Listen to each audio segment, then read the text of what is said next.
Yeah, morning guys. Quick review of the markets here. See how we're doing with our trades. Um, so we're getting a LFX move down. Still, our Swiss is doing all right. That's here. Remember, this was not a main trade. This Swiss. It's just we were anticipating Swiss weakness.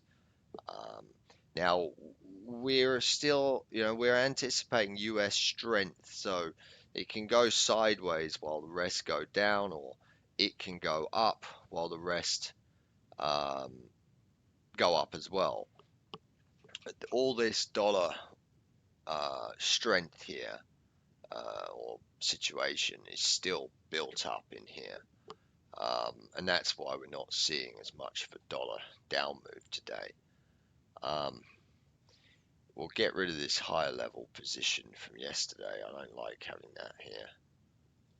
And if we are expecting dollar strength, it may force a USD yen up move.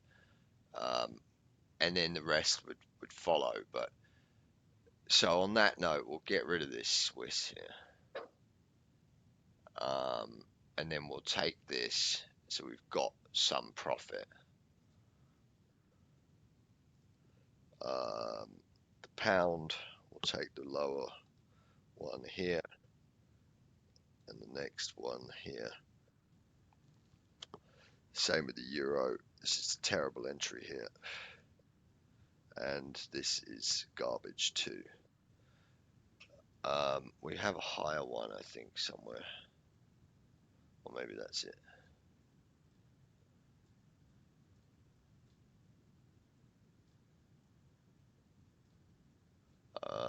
Yeah, I guess that's it. Um,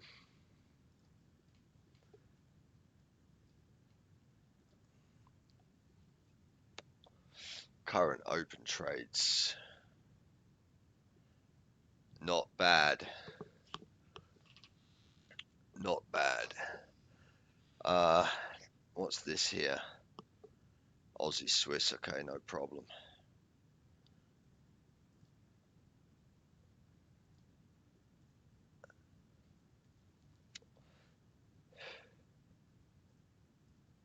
Pound Aussie, Euro Aussie. These are kind of longer term. We'll come back to these, but we'll address this this Aussie Swiss again. Do we still have the New Zealand Swiss?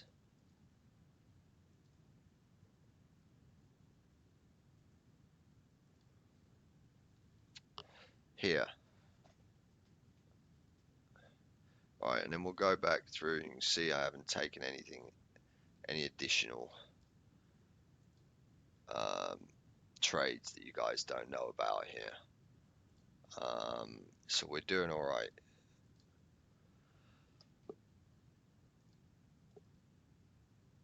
See if we can keep this consistency up for a change. And then while the other thing I wanted to do was hang on. Yeah, move these out of the way, and I wanted to go back and do a bit of back testing.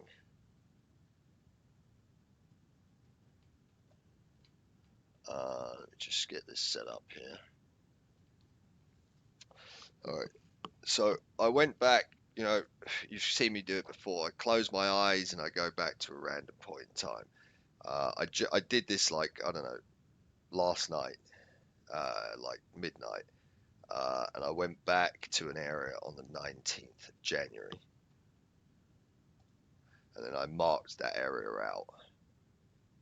I just scroll back here with my eyes closed, and you guys can go and do the same thing on any time frame. So I went back here, this area. So we'll do the same here on the others. I put the line already, so it won't take as long.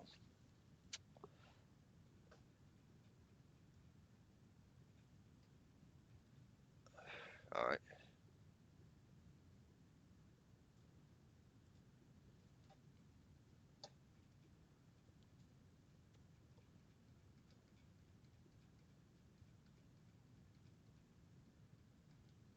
If you don't back test, you won't trust things.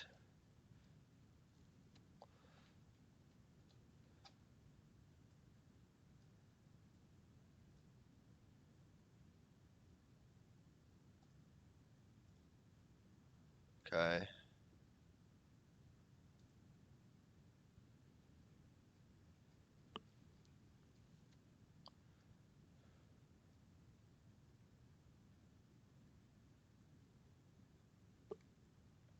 Right. So yeah, I mean, we don't even need whatever. It, I know we've just seen what happens, but it doesn't matter because we're not going to trade these currencies on their own. These yens, right?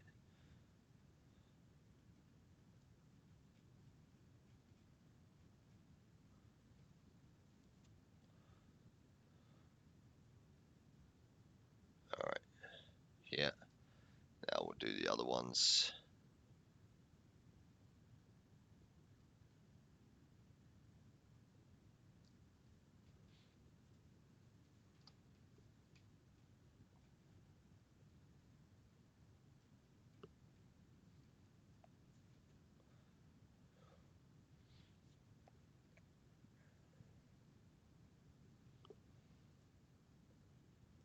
All right.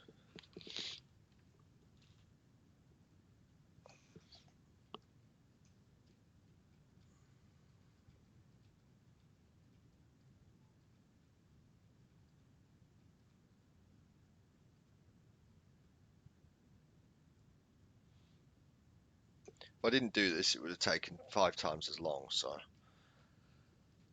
it's not hindsight, but you'll see what we're doing. Ready? Okay. Almost there.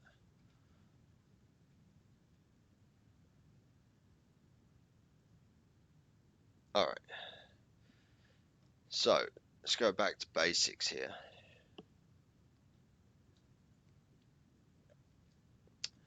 Um, so LFX is here. They're all going down. When we look here, we see they're all relatively as weak as one another. Okay, CAD dollar.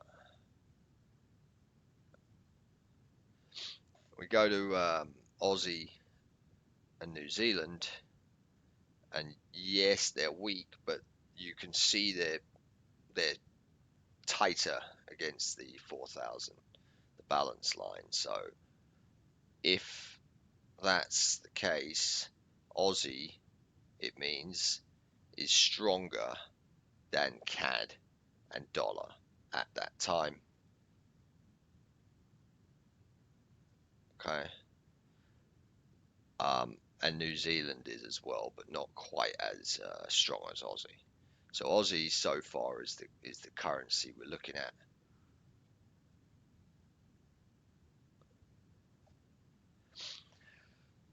Swiss very weak, it hasn't put any pressure on there at all. Same with the pound, and euro's a little bit stronger. Great.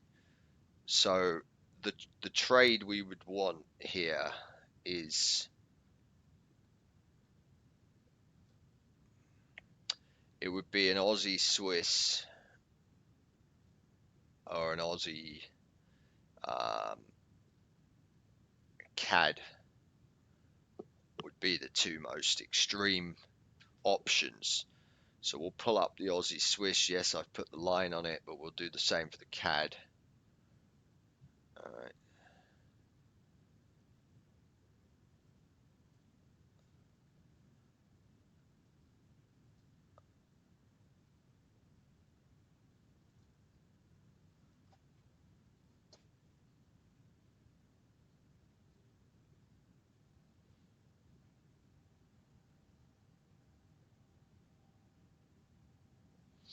So what we're expecting, obviously, is well, I should have said that first, but it doesn't really matter at this point. I think you guys get the idea. Um, if the LFX continues down, well, the Aussie is the strongest one relative to the Swiss, which means that the Aussie is going to have more room down than the Swiss because the Swiss has already moved further. Okay, we're just from a moving average perspective. That's all we're looking at here. Okay, so that would imply that after that point in time, that we'd be wanting to sell the Aussie Swiss from this day. Um, we've got it's already done a move, so it's like, do we sell it here or do we wait?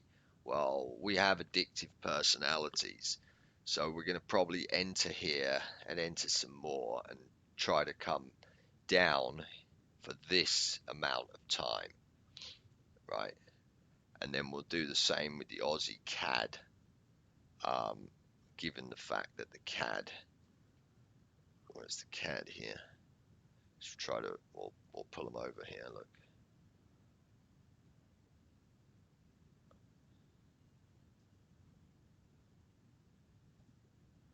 So Aussie's got more pressure here, right? So it means it's moved up more than the Swiss because the Swiss is not anywhere near here.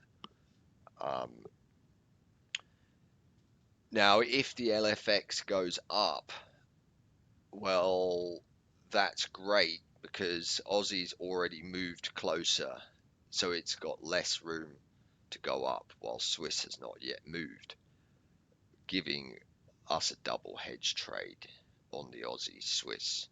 So we will do a demo here, and that will be the same with the CAD, obviously, too, guys. Right? Very, very, very weak.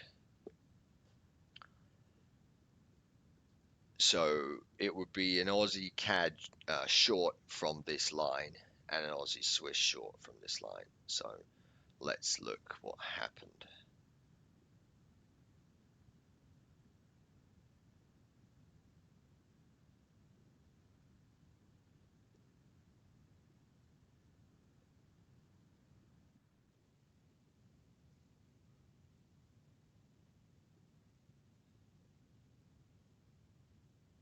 Okay, well, that didn't work, guys.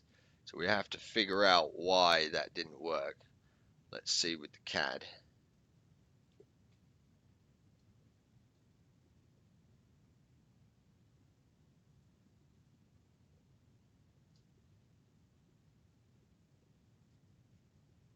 Same area of time.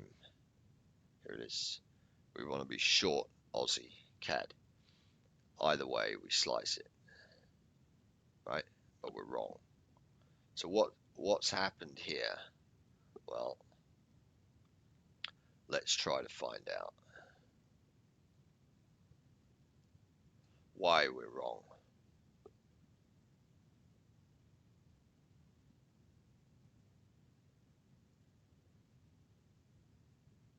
And if we have to make any exceptions to this rule.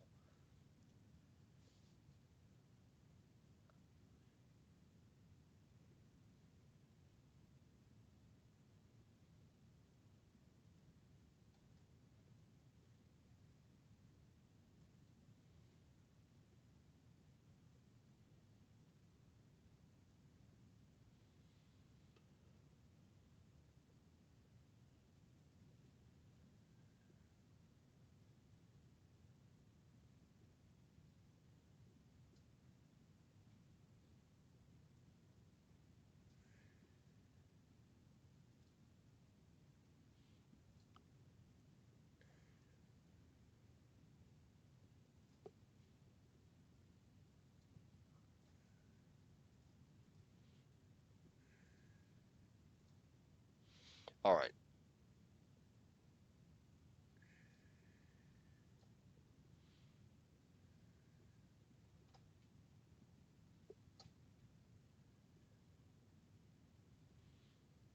We're going to find it, guys. Don't you worry.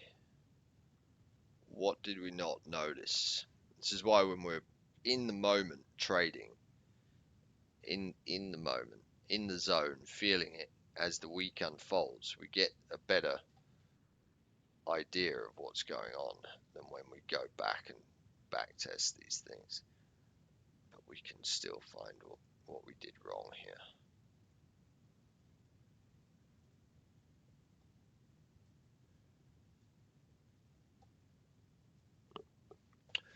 All right.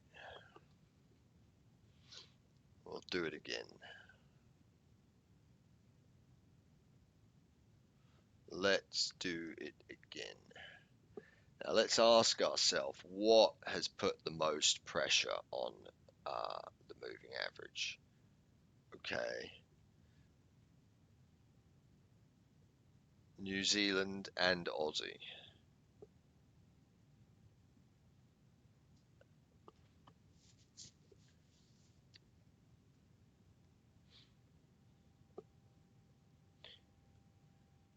You know, it's a really difficult one, this, right? Because up here it would have been so much easier. Um, you just would have had it plumb.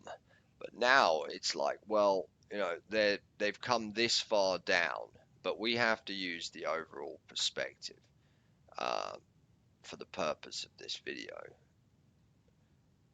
because that's how we're doing it. It's easier that way than messing around with these local moves.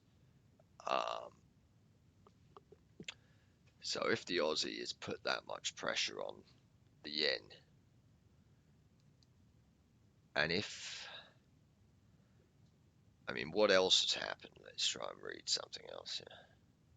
It's going to be something. Otherwise, we have to look back to the left, which I don't want to do. I'm trying to avoid doing that. And that will give us the answer if we do it that way. All right. So I think we might have to do that because I'm looking. Okay, another one is euro. The other option, alternative here, is to be like, well, euro's put a lot of pressure on it. Aussie and New Zealand have, while CAD and dollar are still weak. If CAD and dollar fall down, sorry, if LFX falls, well, CAD and dollar have less. No, you see, it, we have to look now because we can't see where the hell we are relative back here. We can trust the moving averages, but really, can we? What if the weekly time frame they're all up? So let's do that. We'll go to 4 hour and we'll look back to here. 1 hour, okay, 1 hour.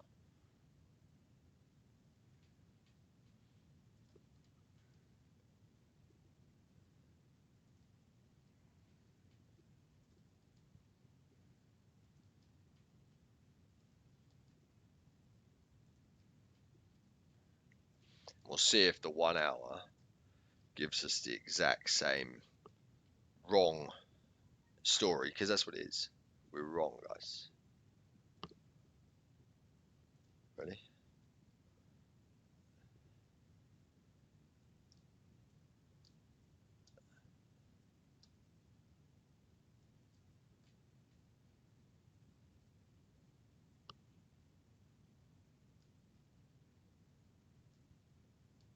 All right.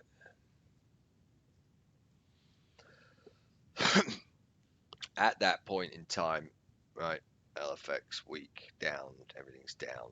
CAD is really, really weak. So you have to squeeze. I see that right away. We didn't have that perspective when we were just looking at 15-minute just then, right?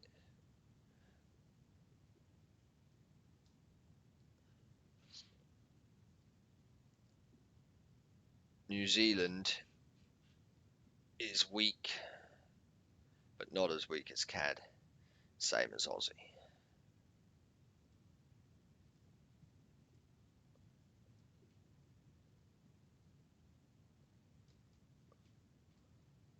Swiss, weak, but not as weak as CAD. Okay.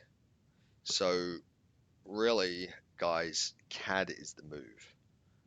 So let's go back.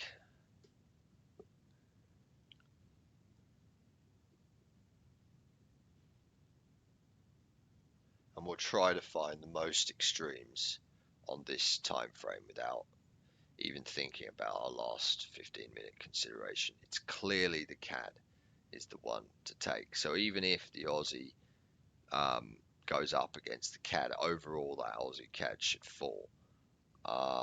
However, um, yeah, no, I mean, that's what's going to happen. It's going to happen that way.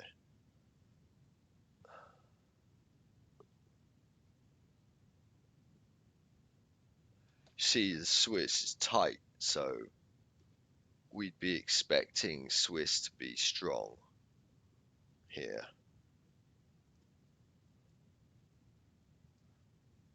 Swiss is tight, right?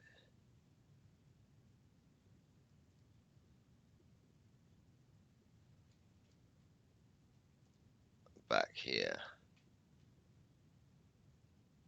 Swiss. So we don't have to squeeze as much for this.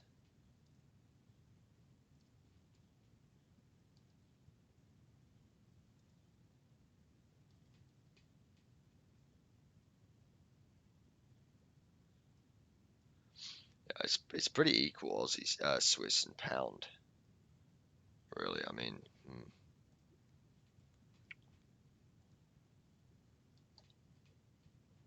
Euro's definitely moved higher at that time.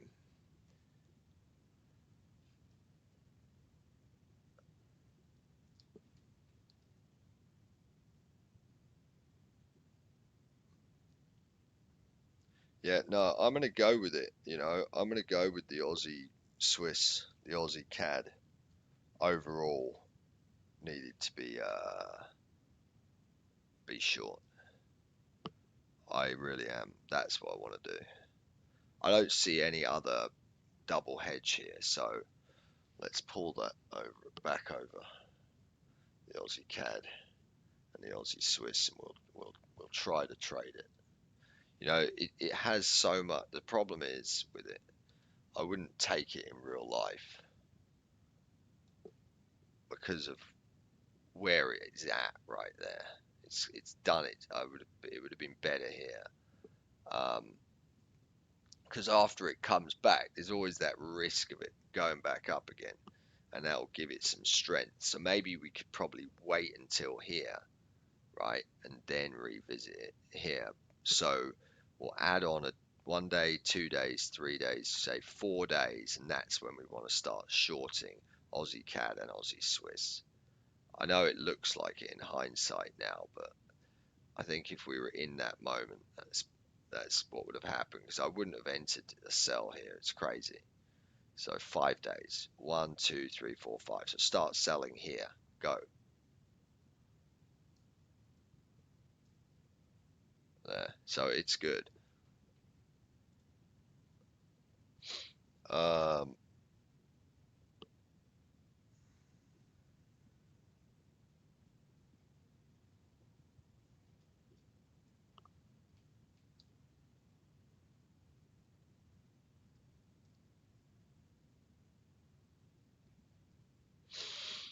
Same again. 5 days. 1, 2, 3, 4, 5, and then sell. Yeah, that's better. I mean, maybe that's how we should be playing this thing. So, but it's good to find an example where it doesn't perfectly work. And we'll have to come back to whether we're going to reload here or not. Anyway, guys, try to find some for yourself. Go back and back test this, because then you'll begin to trust it. Peace.